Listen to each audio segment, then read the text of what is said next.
5월달은 가정의 달입니다. 5월 첫 주일인 오늘 어린이 주일입니다. 우리 성도들의 자녀들 그리고 우리 교회, 우리 유치부, 유년부, 초등부 우리 아이들에게 우리 하나님의 한량없는 은혜와 축복을 내려주시기를 바랍니다. 뿐만 아니라 온 세계 열방에 우리 순진한 우리 어린아이들 우리 하나님께서 그 생명을 지켜주시고 하나님께서 그 아이들을 보호하시며 축복하시고 또 복음을 하나님께서 그 마음에 넣어주기를 주님의 이름으로 축원합니다. 그리스도인들에게 있어서 예배는 의무일까요? 축복일까요? 여러분, 하나님 앞에 나와 예배하는 마땅히 당연히 드려야 된다고 생각하는 이 예배를 여러분들이 의무적으로 생각하고 계시는지, 아니면 예배에 나오는 것이 우리에게 놀라운 축복임을 여러분이 기억하고 나오시는지 궁금합니다. 우리가 하나님 앞에 예배하는 이유는 하나님이 우리를 지으셨기 때문입니다. 이사야서에 보게 되면 이 백성은 내가 나를 위하여 지었나니 나를 찬송하게 하려 함이라 라고 말씀하고, 또 시편에 보시게 되면 그는 내 주인이시니 너는 그를 경배할지어다 라고 말씀하고 있습니다. 하나님의 백성들은 우리를 지으시고 우리의 죄를 사해 주신 그 하나님 앞에 마땅히 예배를 드려야 합니다. 사랑하는 성도 여러분, 하나님께 예배드리는 것이 나의 한 주간의 삶 속에 가장 귀하고 가장 복되고 가장 의미 있고 가장 즐거운 시간이 되기를 주님의 이름으로 축원합니다. 모든 것이 잘 될 것입니다. 예배의 자리는 하나님이 부르시지 않으면 올 수 없는 자리입니다. 내가 아침에 일어나서 오늘 교회 가야 되겠다 하고 옷을 입고 내 발로 발걸음으로 또 혹은 차를 타고 교회에 온 것 같지만은 하나님이 우리를 부르신 것입니다. 우리가 예배를 시작할 때 이렇게 시작하죠. 아버지께서는 자기에게 이렇게 예배하는 자들을 찾으시느니라.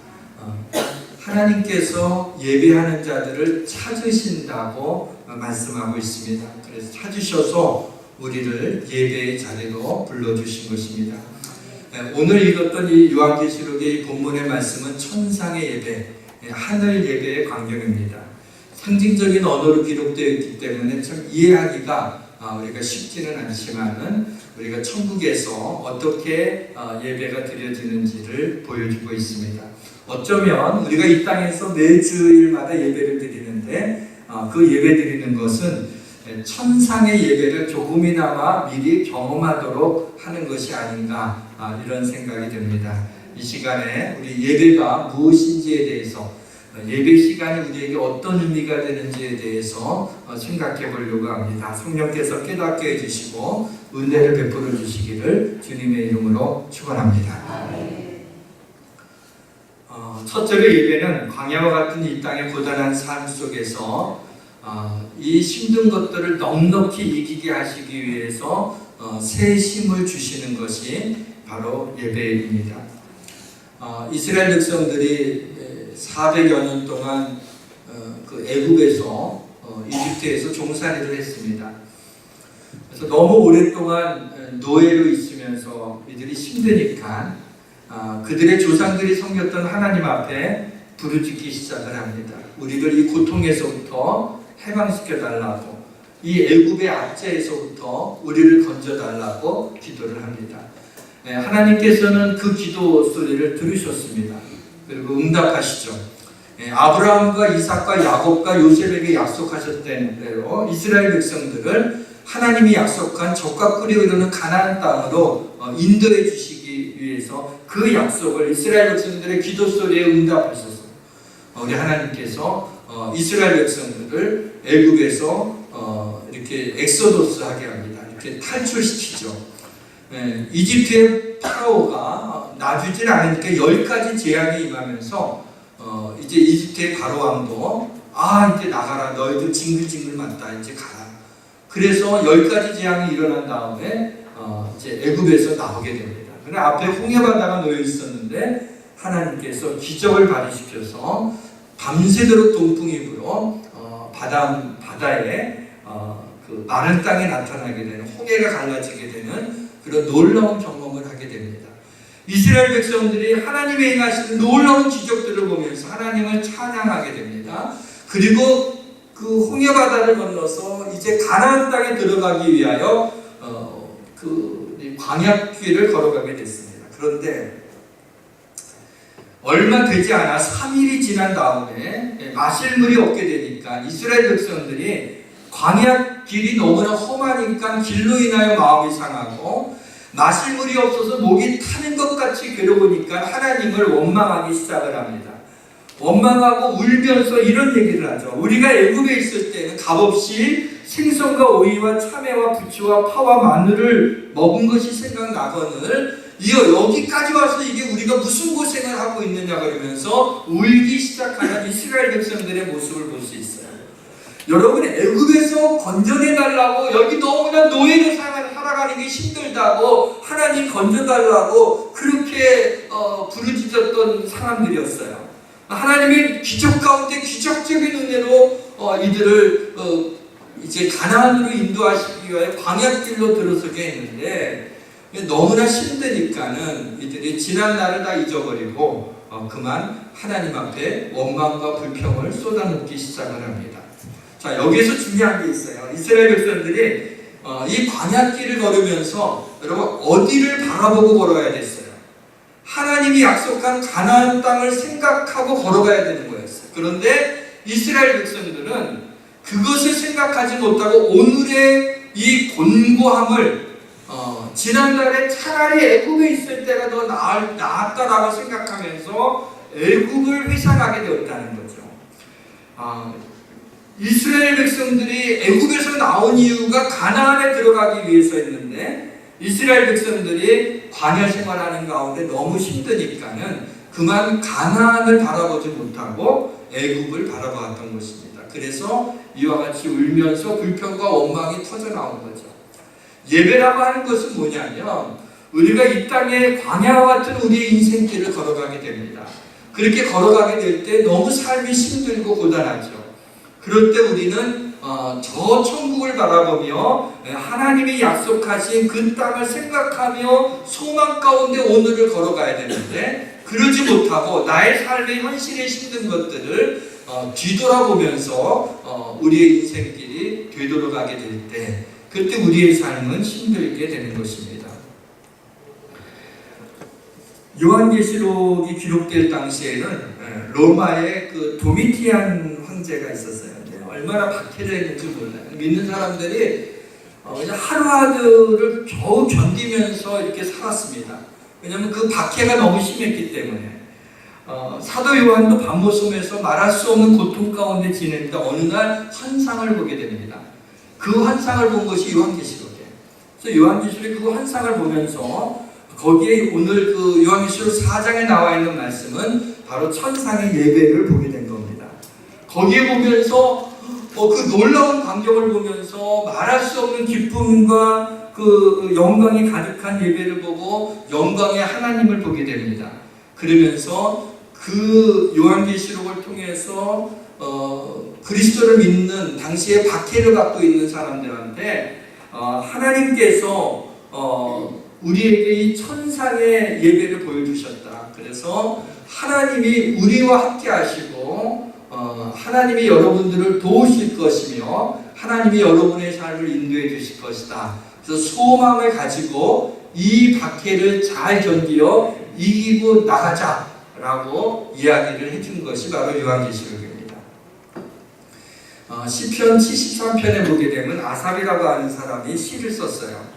거기에 보게 되면 아삽이 풀리지 않는 축제가 있었어요. 이게 뭐냐면 악인들은 형통한데 하나님을 믿는 나는 이렇게 삶이 힘드냐 말이죠. 종일 재난을 당하고 아침마다 징벌을 받는 것과 같이 나의 삶이 너무나 힘드니까 아삽이 그것이 의문이 들었어요. 왜 하나님의 백성이 더 힘들지? 축복받아야 되는데. 그러고 있는데 73편 16절과 17절에서 아삽이 이런 고백을 하게 됩니다. 내가 어쩌면 이를 알까 하여 생각한즉 그것이 내게 심한 고통이 되었더니 하나님의 성소에 들어갈 때에야 그들의 종말을 내가 깨달았나이다. 뭐냐면 이해할 수가 없었어요. 왜 내가 이런 고통을 당해야 되는지 이해할 수 없었어요. 그런데 하나님의 성소에 들어갈 때, 다시 말하면은 하나님 앞에 예배를 드리게 되었을 때 악인들의 종말을 깨닫게 되고, 하나님이 지금 이곳에 나와 함께 임재하여 주셔서 나의 삶을 붙잡아 주시고 나를 도우시고 나의 삶을 인도해 주신다는 것을 아삽이 깨닫게 되었던 것입니다. 예배라고 하는 것은 세상의 근심과 걱정과 그 모든 짐들을, 이것을 어떻게 해석해야 될 것인가를 말씀을 통해서 해결함을 말하는 거예요. 우리의 인생 가운데, 고달픈 우리의 인생 가운데 어쩔 줄 모르는 가운데 있을 때 하나님의 말씀을 통해서 나의 삶의 이 무거운 짐을 어떻게 해석해야 될 것인가, 다시 말하면 예배를 통해 인생의 무거운 짐을 이겨내고 세상에 맞서 싸울 수 있는 영적인 힘을 하나님이 예배 가운데 우리에게 주신다는 거예요. 우리의 삶의 고단한 가운데서도 예배하는 가운데 하나님의 임재를 경험하며, 하나님이 살아계시구나, 하나님이 나를 사랑하시는구나, 하나님이 여기 나와 함께 하시는구나 라는 걸 깨달으며 하나님의 말씀을 통해서 이 땅을 어떻게 살아가야 될 것인가를 하나님의 말씀을 통하여 우리에게 힘을 주시는 것입니다. 느헤미야 8장 10절 하반절에 보게 되면, 이날은 우리 주의 성일이니 근심하지 말라, 여호와를 인하여 기뻐하는 것이 너희의 힘이니라 라고 말씀하고 있습니다. 예배는 하나님께서 우리의 지쳐있는 어깨를 보듬고 우리에게 새 힘을 주는 시간입니다. 하나님의 약속의 말씀을 붙잡고 하나님이 주시는 은혜로 세상의 곤고함을 이기시기를 주님의 이름으로 축원합니다. 둘째로, 예배는 예수 그리스도를 통하여 하나님의 임재를 경험하는 시간입니다. 여러분 1절에 보게 되면 본문에 하늘에 열린 문이 있다라고 나와 있죠. 여러분 열린 문, 하늘문, 천국문, 열린 문에 대해서 여러분 어떤 생각을 하고 계십니까? 어떤 분들은 천국에 문이 있어서, 그리고 그 문에는 베드로가 그 앞에 있어서 심사를 해갖고 너는 천국에 들어보내고 너는 천국에 들어가지 말라고 그렇게 베드로가 그 천국문에 있다고 이렇게 말하는 분들이 있어요. 그게 왜 그러냐면 그 근거가 마태복음 16장 19절에 보게 되면 예수님이 베드로한테 내가 천국 열쇠를 내게 주노니 네가 땅에서 무엇이든지 매면 하늘에서도 매일 것이요 땅에서 무엇이든지 풀면 하늘에서도 풀릴 것이다 라고 말씀하셨거든요.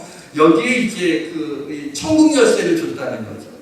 그래서 카톨릭에서는 일대 교황이 누굽니까? 베드로예요. 제일 처음 교황이 베드로예요. 그리고 지금까지 이어져 있어요. 왜냐하면 교황이 천국 열쇠를 가지고 있다. 그래서 로마 카톨릭에서는 교황에 대한 권위가 대단하죠. 교황은 죄도 짓지 않고 교황은 실수도 하지 않는다고 그렇게 믿고 있는 거죠. 죄도 없는 교황으로 있을 때는요 그렇게 생각을 합니다. 그러나 여기에서 이 천국문이 뭘 가리키는가, 그걸 알기 위해서는 창세기 28장에 야곱의 이야기가 나옵니다. 야곱이 형 에서하고 쌍둥이로 태어났는데 그저 몇 분 차이로 형이 먼저 나오고 자기가 나중에 나왔어요. 그러니까 형이 갖는 장자권과 축복권을 하나도 못 갖는 거예요. 아니 야곱이 아버지를 속이죠. 형을 속이고 아버지를 속여서 장자권과 축복권을 빼앗습니다. 속여가지고. 그러니까 나중에 알게 된 에서가 너 야곱 너 죽여버리겠다. 야곱을 죽이겠다고 하니까 리브가 그 엄마가 이제 그 야곱을 외삼촌 라반의 집에 피신을 시킵니다. 그래서 그때 10대 후반이었어요. 야곱이 이 어린 나이에 이제 집을 쫓겨나게 된 겁니다. 쫓겨나서 한 번도 보지 못한 외삼촌을 보러 먼 길을 떠나게 됩니다. 근데 떠나다 보니까는 길에서 노숙하게 되잖아요. 그러니까 광야에서 노숙을 하게 됐어요. 그래서 그 광야에 누워서 잠을 자고 있는데 꿈을 꾸게 됩니다. 꿈에 보니까는 천사가 하늘에 사닥다리가 있는데 거기를 오르락 내리락 하는 걸 본 거야. 이게 뭐지? 꿈을 꿨지만은 그 당시에는 이제 꿈이 하나님의 계시라고 생각했던 때였거든. 아니 꿈에 천사가 오르락 내리락 하는 거니까 여기에 하나님이 계시는구나. 나같이 거짓말장이를 나 같은 욕심장이를 하나님이 버리지 않고 여기에 나와 함께 하시는구나. 그러면서 뭐라고 해요? 이곳이 하나님의 집이요. 베델은 그런 뜻이죠. 하나님의 집이요 하늘의 문이로다 그랬어요. 여기에 하늘의 문이로다. 그러니까 하나님이 이곳에 나와 함께 하시는구나 라고 하는 게 하늘의 문입니다. 그러니까 천국문이라고 하는 것은 열린 문, 오늘 하늘의 열린 문이라고 얘기하는 것은 하나님이 우리 가운데 임재하시는, 하나님이 함께 하시는 것을 이야기하고 있는 것입니다. 마태복음 3장 16절에 예수께서 세례를 받으시고 곧 물에서 올라오실 때 하늘이 열리고 하나님의 성령이 비둘기같이 내려 자기 위에 임하심을 보더니, 이때도 하늘문이 열려서 성령이 우리 주님과 함께 임하시는 것을 보게 되죠. 요한복음 10장에 보게 되면 예수님이 나는 양의 문이라고 선언합니다. 문을 통하여 들어가지 않고 다른 데로 넘어가면 절도요 강도라고 얘기하죠. 오늘 예수님이 문이라, 양의 문이라고 얘기합니다. 오늘 본문 나와 있는 1절의 열린 문은 구체적으로 누구를 가리키냐면 예수 그리스도입니다.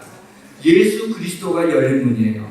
예배는 성삼위 하나님, 성부 하나님, 성자 하나님 예수 그리스도, 그리고 성령 하나님이 함께 하시는 곳이에요. 근데 예배는 예수 그리스도로 인하여 예배 가운데 들어가는 거예요. 다시 말하면 예수 그리스도가 우리를 위하여 십자가에 달려 죽으셔서 피 흘려 죽으셨기 때문에 우리의 죄를 사해 주셨어요. 우리가 하나님 앞에 나갈 수 있는 것은 거룩하신 하나님 앞에 나갈 수가 없어요. 우리 죄인이기 때문에. 하나님 앞에 나가게 되면 하나님을 보면 죽는 거였어요. 그런데 하나님이신 그분께서 인간의 몸을 입고 이 땅에 오셔서 십자가에서 피 흘려 죽으셨어요. 그 피에는 생명이 있기 때문에, 예수님이 우리를 위하여 죽으셨기 때문에 우리 이제는 더 이상 짐승의 피로 말미암아 죄사함을 받지 않고 예수님이 피 흘리신 것 때문에 우리가 그 피로 말미암아 우리의 피값으로 우리의 죄값을 사하신 거예요. 그래서 예수 그리스도의 그 은혜로 말미암아 하나님의 전에, 다시 말하면 하나님 앞에 나아갈 수 있는 담력, 그 은혜의 보좌 앞에 나아갈 수 있었던 것은 예수 그리스도의 십자가의 보혈의 은혜죠. 그래서 예수 그리스도가 문이 되시는 거야. 그래서 우리가 하나님 앞에 들어갈 수 있는 문으로 예수 그리스도가 되시고, 그곳에 하나님이 임재하시고 성령께서 우리 가운데 감동하여 주셔서 하나님 앞에 예배를 드리는 거예요. 예배는 성삼위 하나님, 성부 하나님, 성자 하나님, 성령 하나님이 함께 하시는 이것이 바로 예배인 것입니다. 톰 라이트는 예배를 말하다라는 책에서 예배는 사랑이다라고 정했어요. 예배는 사랑이에요. 왜냐하면 하나님이 그의 아들을 우리를 사랑하시기 때문에 보내주셨어요. 예배를 드린다는 것은 하나님의 사랑의 시여를 경험하는 현장입니다. 예배는 사랑하는 하나님과 만나는 놀라운 경험인 것이죠. 사랑하는 성도 여러분, 예수 그리스도의 찢어진 몸에서 흘러나온 그 피로 말미암아 우리의 죄가 씻어졌어요. 예배는 그 하나님의 사랑 안에 우리가 들어가는 것입니다. 예배를 통해서 하나님이 나와 함께 하심을 경험하시기를 주님의 이름으로 축원합니다. 마지막으로 예배는 우리의 삶에 있어서 가장 중요한 시간입니다. 우리의 삶에서 예배가 퍼스트가 되게 하십시오. 여러분, 주일에 무슨 일이 생기면 예배를 다음 주로 미뤄도 될 만한 그 정도의 하나님이십니까? 예배에는 하나님의 임재가 있습니다. 하나님의 영광이 있습니다. 성령님의 운행하심이 있습니다. 저는 예배 드릴 때마다 어떤 걸 꿈꾸고 있냐면요, 열왕기상에 이런 말씀이 나와요. 제사장이 성수에서 나올 때 구름이 여호와의 성전에 가득하매 제사장이 그 구름으로 말미암아 능히 서서 섬기지 못하였으니 이는 여호와의 영광이 여호와의 성전에 가득함이라 그랬어요. 그러니까 하나님 앞에 예배하는데 하나님의 성전에 여호와의 영광이 구름과 같이 그것을 가득하게 됐어요. 제사장이 하나님의 영광을 보면서 다리가 후들거려 갖고 제대로 서서 예배를 제사를 드리지도 못하는 거예요. 그 하나님의 영광 때문에 다리가 후들후들거리며 그 영광 가운데 하나님 앞에 제사를 드리는 이 장면을 보면서 저는 우리의 예배가 그냥 드려지는 예배가 아니라 하나님의 영광이 가득한, 그래서 그 하나님의 영광 때문에 우리의 가슴이 두근거리며 다리가 후들거릴 정도로 하나님이 우리와 함께 하심을 경험할 수 있는 그와 같은 예배가 되기를 주님의 이름으로 축원합니다. 그러기 위해서는 예배의 간격이 있어야 돼요. 한 주간 동안 세상에서 시달리고 지친 육체와 마음과 영혼을 가지고 예배할 때 우리는 감격을 좀 잊어버릴 수 있죠. 저는 우리 성도들이 궁금한 게 하나 있어요. 주일날 예배하러 딱 나와서 의자에 딱 앉으시면 거의 대부분이 이제 기도를 하시죠. 하나님 앞에 고개를 숙여요. 무슨 기도를 하실까? 우리 성도들이 하나님의 전에 딱 앉아서 고개를 숙일 때 어떤 기도를 할까라는 게 굉장히 궁금해요. 하나님 안녕하셨어요. 일주일 만에 또 뵙게 됐습니다. 그렇게 여러분이 인사를 하는 건지, 아니면 한 주간 동안 지었던 죄와 허물들을 이 시간 그리스도의 피로 나를 다 용서하시고 정결한 마음으로 하나님 앞에 예배하게 하여 주옵소서 라고 여러분이 기도를 하시는지, 그것이 좀 궁금해요. 근데 시간을 보면 딱 앉아서 이렇게 고개 숙여서 기도하는 시간이 보통 한 2초에서 3초? 그 정도가 되는 걸 보게 되면 그냥 하나님께 안녕하고 인사하시는 그 정도가 아닌가, 그런 생각이 듭니다. 사랑하는 성도 여러분, 구약에서는요, 성수에 들어갈 때 그 마당에 보이는 물두멍이 있었어요. 그래서 손을 씻고 들어가서 하나님 앞에 예배를 드렸어요.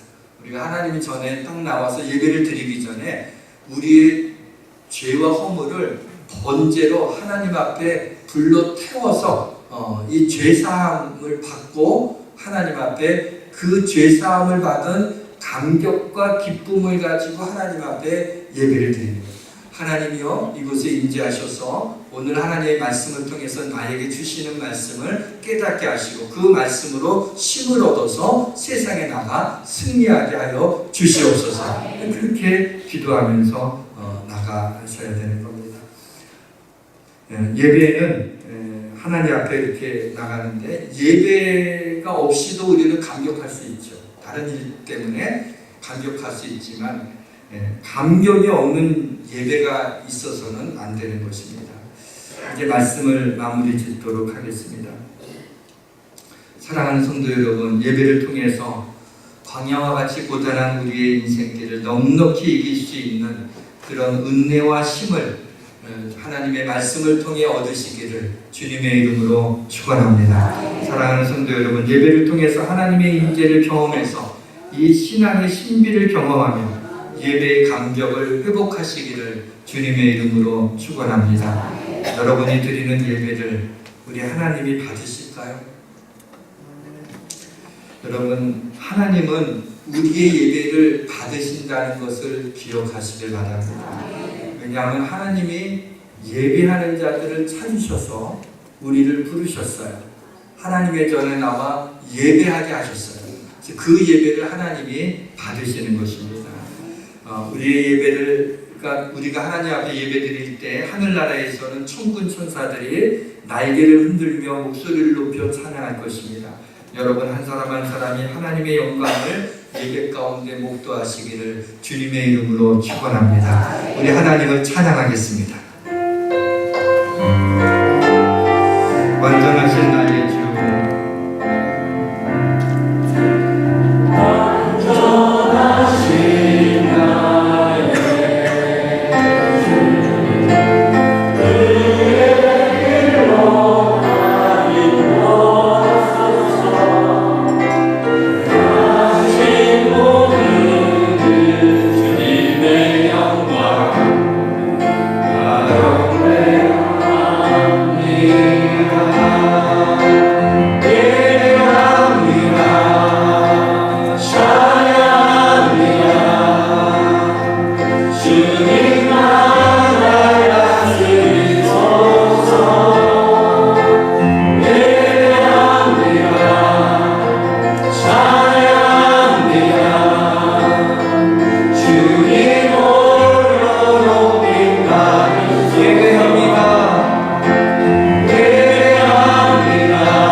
참아주심을 감사드립니다.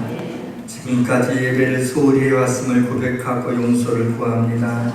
저희의 눈에서 비늘을 벗겨주시고 저희의 마음에서 굳은 마음을 제하여 주셔서 형식적인 예배를 드리지 말게 하시고 경이로운 마음으로 즐겁고 기쁘게 예배드리게 하옵소서.